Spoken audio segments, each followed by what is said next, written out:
Link താഴെ description ബോക്സിൽ കൊടുക്കാം. അടുത്തായിട്ട് വേണ്ടത് തൈരാണ്. നല്ല കട്ടി തൈരാണ് എടുത്തിരിക്കുന്നത്.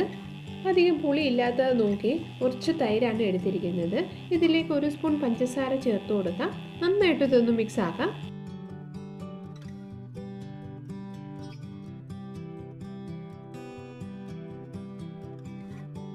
ഇതേപോലെ കട്ടയൊക്കെ ഒന്ന് മാറ്റി നന്നായിട്ട് ഒന്ന് മിക്സ് ആക്കി എടുത്തിരിക്കുകയാണ്.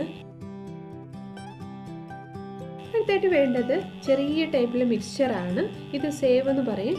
ഇത് നമുക്ക് ഷോപ്പിംഗ് മോളിലൊക്കെ നമുക്ക് മേടിക്കാൻ കിട്ടും. ചെറിയൊരു പാക്കറ്റ് മേടിച്ചാൽ മതി നമുക്ക് ദഹിപൂരിക്ക്. അടുത്തായിട്ട് വേണ്ടത് ഉരുളക്കിഴങ്ങ് പുഴുങ്ങിയെടുത്തതാണ്. ഉരുളക്കിഴങ്ങ് സ്കിന്നൊക്കെ പുഴുങ്ങിയിട്ട് സ്കിന്നൊക്കെ മാറ്റിയ ശേഷം ചെറുതായിട്ടൊന്ന് ഉടച്ചെടുത്തിരിക്കുകയാണ്. ഇനി നമുക്ക് ഒരു സവാള ചെറിയ പീസസ് ആയിട്ട് ഒന്ന് കട്ട് ചെയ്തും കൂടെ എടുക്കാം.